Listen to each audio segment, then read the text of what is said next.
The movie starts zooming in on Don Sang Tham Island, home to a cluster of thick trees and greenery. At the island's center are villagers paying homage to their local deity Por Pu Sing Tham, offering its statue food, fruits, and crops. They believe their actions will merit the deity's protection and guidance. Near the charcoal-colored statue adorned with garlands and various ornaments, someone chants, encouraging people to pray to it and ask for its protection and good health. Suddenly, a drunk man wanders toward the altar, scaring people away. He starts eating off the food offering, taunting the deity that it doesn't have to do anything, yet people give it money and food. Expressing his sentiment that he earns less despite toiling at work, he teases the deity to give him more. Amidst the chaos, the village chief orders one of his men to take the drunk man away from the altar, but the drunk man tries to break free from the one restraining him, saying he has feet to walk by himself. The other monks, while unhappy with the disrespectful scene that just happened in front of the altar, watch in silence.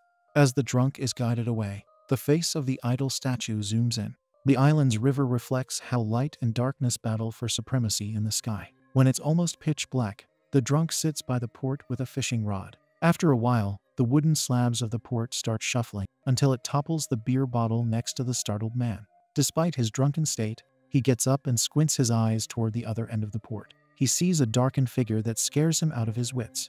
He runs, but one of his legs goes through the slabs, blood oozing from the cuts made by the jagged wood, and then he starts screaming.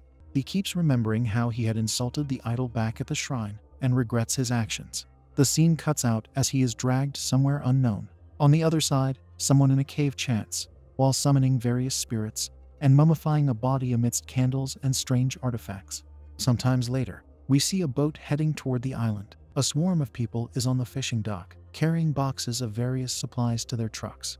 Tay, a mentally challenged young man, puts down the containers he's carrying and sees a basin of fish. He starts chanting a prayer and then returns the fish to the river, encouraging them to swim faster. Aunt Nam reprimands Tay for releasing the fish she caught, cursing while running after him with a wooden stick. While trying to avoid her, he tells her that releasing the fish back into the water is a good deed. She yells at him that they are for sale. Amidst the chaotic running around, he calls for help to Mina, a young woman loading her wooden cart. With Tay hiding behind her back, Mina asks the woman not to hit him because he doesn't fully understand what's happening. He blesses Aunt Nam, but she continuously tries to beat him with her stick. Behind them, a boat approaches the dock. Mina struggles to lift a heavy cylindrical container when a young man named Tham, who happens to visit the island for the first time, helps her. She looks at him with appreciation in her eyes and thanks him. He asks for directions to Tepeyan Temple, and she points to it past the village. Tay eyes them disapprovingly before Mina calls him and asks that he accompany the island visitor.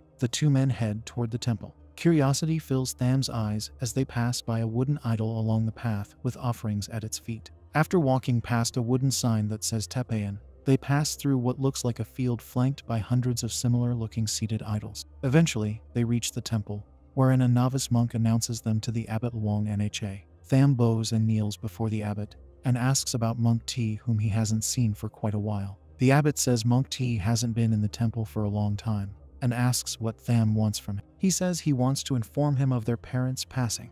In response, the abbot says passing is a way of nature, adding that since it happens to everyone one day, people shouldn't cling to it. The abbot's words sadden Tham. Just then, a novice behind the abbot informs Tham that 4 years earlier, T took out the former abbot and ran away. They haven't found him since. Pain, disbelief, and indignation rally in Tham's face, while saying that his brother can never hurt someone. The novice claims that T did so because of money, and money changes people. The poor boy doesn't believe the novice's accusation, but asks the abbot if he can stay for a while to find out what truly happened. The abbot agrees, and says Monk T would be happy to hear how much his younger brother cares for him. He calls Tay, who's molding a figure out of clay, and tells him to take Tham to the vacant monk's residence. Tay excuses himself, saying that he's making a figure, but when the abbot calls him again, he reluctantly follows his order. After Tham praises the figure he's making, he thanks him and points him toward the direction of his temporary home. Along the way, novice Breeze plays with a skateboard, showing off his skill. Tay sees the skateboard and tries to get it from Breeze to play with it. They tug at the skateboard with Breeze, saying that his mother gifted it to him for joining the monkhood. Tham watches in amazement until he notices the ominous movement of a cloth draped at a nearby structure. Another novice tells him it's the old abandoned warehouse, so run down that the abbot doesn't let anyone use it anymore. Seeing that Breeze and Tay haven't broken off their tug war, the novice offers to take Tham to his temporary dwelling, but Tham can't take his eyes away from the old warehouse.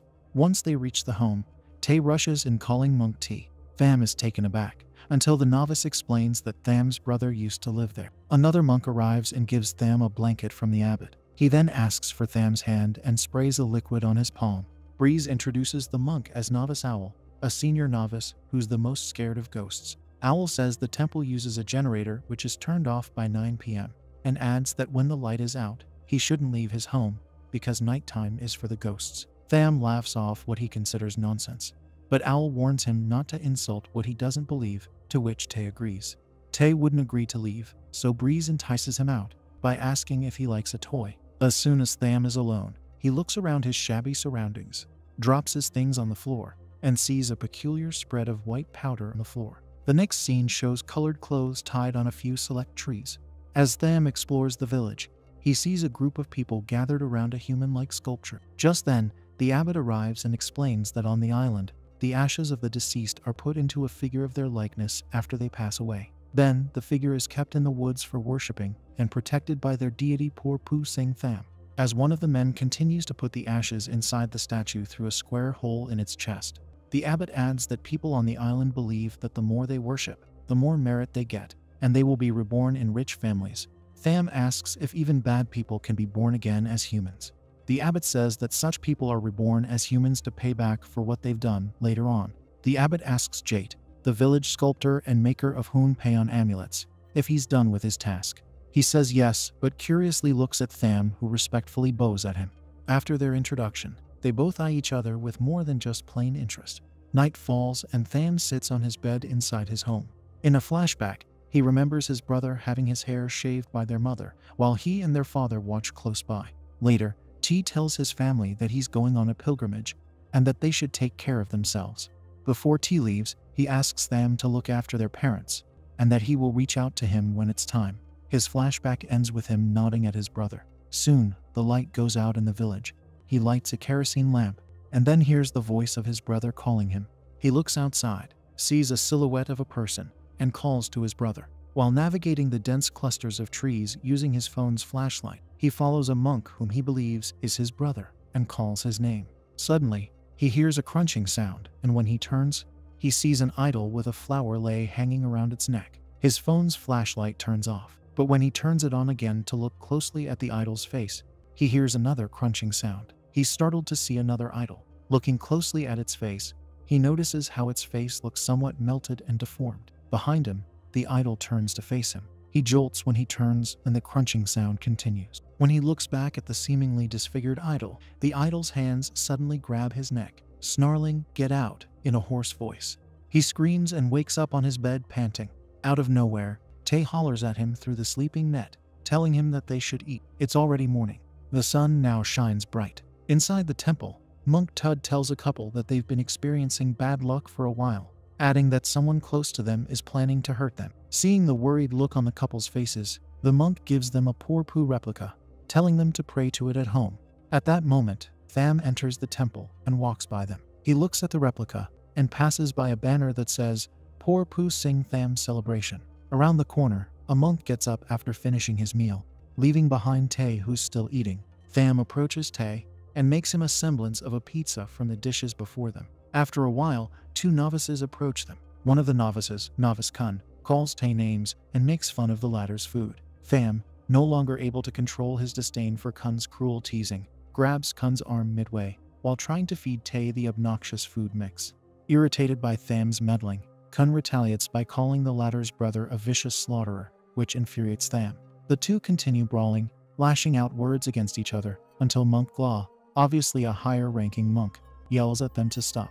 After reprimanding them, he instructs the two intruding monks Kun and Jai to finish their work on the figurines. The monks leave, but Kun gives Tham a disdainful look. After ordering Tay and Tham to clean up the mess, Monk Glaw tells Tham to just leave the island and not cause trouble like his brother did. Later, somewhere in the village, Novice Kun is polishing a statue he molded, and calls out to Mina, who happens to pass by. After learning that her mother isn't responding to the herbal medicines, he gives her a reddish Hoon Payon, an amulet in the likeness of Por Pu, suggesting that she try praying to the local deity instead. But when the amulet touches Mina's hand, she looks disoriented while looking at it intently. That's when her brother Novice Breeze calls to her. After a while, he tells her to bring food to their mother and head home since it's getting late. She says she has to deliver some parcels for their Aunt Nguyen first, and they're plenty. He tells her not to work too hard and warns her to avoid Novice Khan. She seems confused by her brother's warning and rides away. But unknown to her,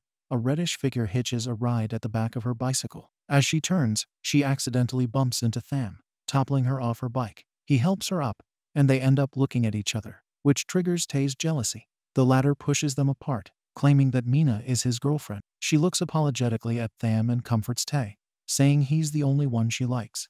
Tae offers to give her a ride home, tells her to hold tight to him, and sticks out his tongue at Tham before riding away. The sun is starting to set in the village when Tae and Mina arrive at her home. He looks pleased, but when she asks about the other young man, his mood changes, so she dismisses her curiosity. While unloading the stacked lunch canisters, she pauses and looks at the amulet that Hun gave her earlier. Night falls, and Mina's mother sees someone going up the house. She tells Mina to shower first, and is surprised when Mina answers from the shower downstairs. Stricken with terror, her mother watches as the shadowy figure continues walking upstairs. In his home, Jade prays before a Porpu statue, while Mina is convulsing inside her home, as if a sinister spirit is churning her whole body. Her mother is wailing uncontrollably, until a neighbor suggests that they take her to Porpu because she might be cursed. Later at the temple, the abbot performs a ritual to help Mina, but she starts spewing black ooze.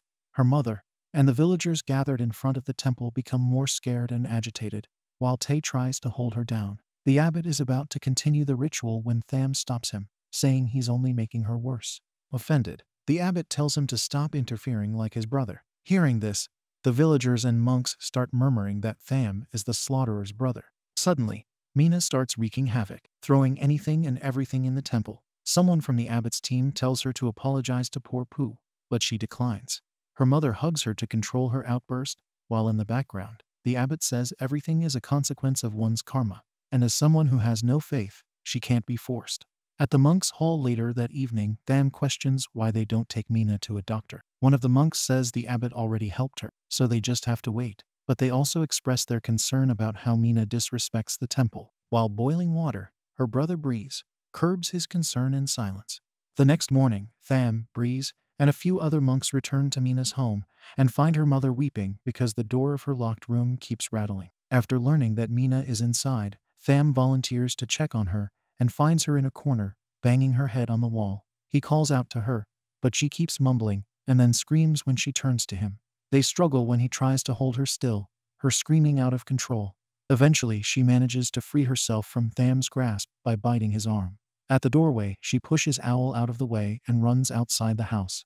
They run after her, calling her name, but lose sight of her when she runs deep into the forest. Far away from those pursuing her, she keeps mumbling to herself, looking at the canopy of tree leaves above, and continues running toward the temple she destroyed earlier. Once there, she drops to her knees, begging Porpu for forgiveness. Later that night, Mina is nowhere to be found, so Tham, Tae, Breeze, and the other novices visit the temple. Tham stops Breeze, who's about to pray to Porpu, reminding him that he's a novice who shouldn't worship superstitious idols like it. He also breaks the statue's hand, taunting it to come out if it were truly powerful, despite Owl warning him not to mess with something he can't see. At his home, Jade is molding a clay head when he hears a crunching sound and touches his pendant. Meanwhile, back at the temple, Breeze picks up a wooden stick and is about to strike Porpu's statue, but Tae stops him. During the commotion, Tham picks up the wood Breeze dropped and swings it at the statue when Jade stops him, warning that if he destroys the statue, his life will be destroyed too. Annoyed, Tham walks away, but when he passes a statue, he drops to his knees, picks up a stone, and starts hitting his hand as if possessed. Tae and the monks try to stop him. Jade's pendant illuminates, and he starts chanting before hanging his amulet on Tham's neck. That's when a reddish-black smoke lifts from his face. While Owl treats his hand later, Tham thanks Jade for saving him and says he doesn't remember what happened. Jade advises him not to insult things he doesn't believe in, because there are things that might be real. When morning comes, Breeze looks for his sister in the forest and rides a boat toward a floating house with Jade. Moments later, Jade sees something floating nearby. Breeze gasps when he sees the body of his sister floating face down on the water. Inside Mina's home, after paying respects to her passing, Tham asks Tay about the clay figure he gets from atop the cabinet. Jate inspects the figurine and later throws it into the river. He explains it's a Hun Peon and that they are made by different methods depending on who made them. It could be for protection or as an evil item for black magic. The one Tay found is Pry Peon for enchanting.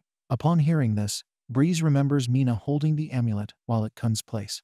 Blinded by rage, he runs to Kun's house, but he isn't there. After everything that's happened, Tham decides to visit poor Poo's altar and kneels before the statue, apologizing for insulting it. He claims responsibility for his actions and asks poor Poo to help them find the one who took out Mina and to let him find T. The next scene shows Monk Tud putting money inside a bag. Later, secluded among the trees, the abbot and Monk Tud are talking, unaware that someone is secretly watching them. The abbot reprimands the monk, who claims he's only taking his cut of the money in advance. Meanwhile, their conversation is overheard by Tay, who calls Monk Tud immoral. The monk warns T not to tell anyone, or he'll be in trouble. The sun barely finds its way through the dense canopy of trees as Tham walks through the forest from the temple. He smells something awful coming from the closely packed trees cordoned by a red bow. Despite the scent making him cough uncontrollably, he uses a stick to shuffle the stump of leaves on the ground, unearthing a decaying corpse. They soon identify the body as Kun and find Mina's bracelet in the corpse's hand, deducing he took her out. Tham suggests reporting it to the police, but the village chief discourages them, saying that the scandal will compromise the sanctity of poor Poo's sacred ground. The abbot agrees to keep things under wraps, but Monk Glaw doesn't seem to be on the same page. Amidst the darkness of the night, Monk Tud sneaks out with a flashlight and senses someone following him. By the crack of dawn, a monk finds his eyeglasses, and a little further along the path, sees Monk Tud hanging lifeless from a tree, amidst doubts if he truly ended his own. Tham finds a padlocked cave within the forest and claims to be lost, when Monk Glaw and the abbot ask what he's doing around the area. They also suggest he leave the island because many bad things have happened since he arrived. He insinuates that maybe they want him to leave because he might uncover a secret. The next day, Tham visits Jate's place and sees something cloaked in black cloth. He removes the cloth and finds a clay statue that resembles his brother. That's when Jate arrives, saying the figurine just needs the owner's bones in the chest to complete. Tham insists that his brother is still alive, but Jate believes otherwise, given how long he has been missing, and doesn't want Tham to disappear too. Then he shares how Monk T disagreed with the temple's plan to make money from poor Poo's statue, doing everything to protect the religion. Believing his brother was set up, he tells Jate that they report it to the police, but Jate thinks there's nothing the police can do, given the blind idolatry of everyone to poor Poo. Tham says that because there are people like Jate who do nothing, even when things go awry, people like his brother are needed on the island. Hearing this, Jate remembers in a flashback how T told him that he can't turn a blind eye like him. Later that evening, Tham gets ready for bed when he sees a gleaming light moving in the forest, and then disappear. Back at the monk's residence, 3 monks stop talking when a yellow ball rolls toward their feet. Tham reaches the field surrounded by seated statues using a flashlight, and as he moves forward, he hears a crunching sound of someone walking behind him. He turns but sees no one. Another ball rolls toward the 3 monks, then another. When each monk has a ball in their hands, the weird experience starts getting on their nerves, until an Armageddon of balls comes rushing toward them, making them run like their lives depend on it. Tham's flashlight flickers, while the 3 monks light a candle that gets snuffed out moments later, making them scream at the top of their lungs. Tham, unaided by his flashlight, is attacked by one of the statues. The monks light the candle again when a mummified corpse sneaks his decaying face between them. Tham runs away from the field but falls.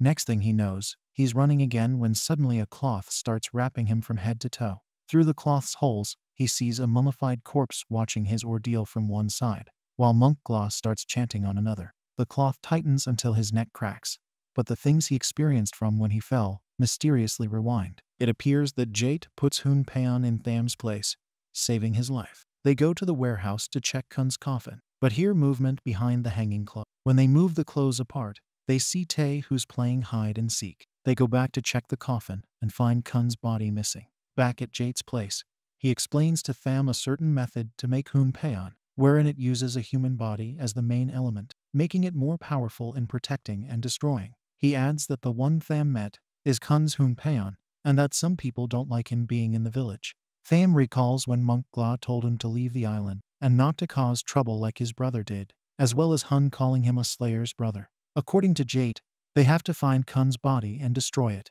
The following day, Papang, Breeze, and Tay search Kun's place. Meanwhile, Owl and Tham do their own digging, the former wondering if Gla orchestrated what happened. Tham tells him he remembers Gla chanting the day he was attacked. As if he was commanding the Hun Peon. After a while, he sees a photo of T and Gla together. Meanwhile, Breeze looks around one of the monks' residences. There, he discovers an incantation book and hears a sound. When he looks under the bed, a decaying corpse pulls him. Thanks to Papang, who holds on to an escaping Tay, Breeze manages to free himself from the corpse. They run through the forest, but accidentally drop the book. Later, they have no choice but to jump into the river. However, only Tay knows how to swim. After helping Papang ashore, he runs away when he sees the human Hun Peon, despite Breeze telling him to help Tay, who is soon dragged by it underwater. Breeze blames Papang's cowardice for what happened to Tay, but they're soon surprised when Tay emerges from the forest. Papang apologizes to Tay and calls him brother, which Tay extremely likes.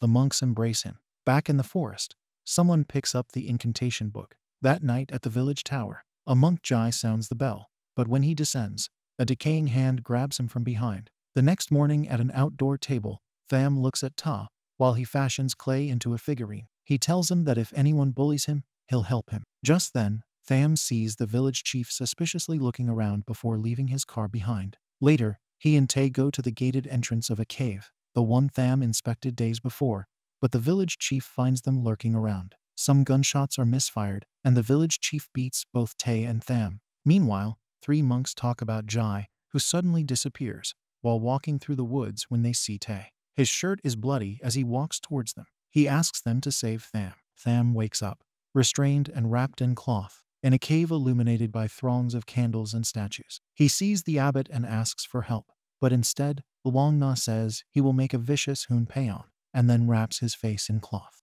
Meanwhile, Tay, three monks, and Jate look for Tham and head toward the cave with a locked gate. Jate destroys the lock by hammering it with a stone, the noise alarming the abbot, who's turning Tham into Hun Peon inside. They enter the cave and find Tham hanging and wrapped in cloth. While they help clean Tham, they learn that the abbot is the one responsible for abducting him. To protect him, Jate lets him wear his pendant. That's when they hear a rustling sound and find a human Hun Peon hovering above them. They run in fear. Meanwhile, somewhere, the abbot chants. The group takes a break from running at the temple's altar, where the Hun Peon catches up to them. It starts pushing everyone, and while choking Tay, Monk Gla addresses it as Novice Kun and tells it to stop committing sins, but it refuses. That's when Tham takes the pendant off his neck and puts it on Kun until it starts disintegrating into ash. Just then, the abbot starts chanting, but Gla tells him to stop, saying that he isn't even ordained as a monk. In a flashback, Gla picks up the incantation book dropped by Breeze and sees a news clip about the abbot and Monk Tut.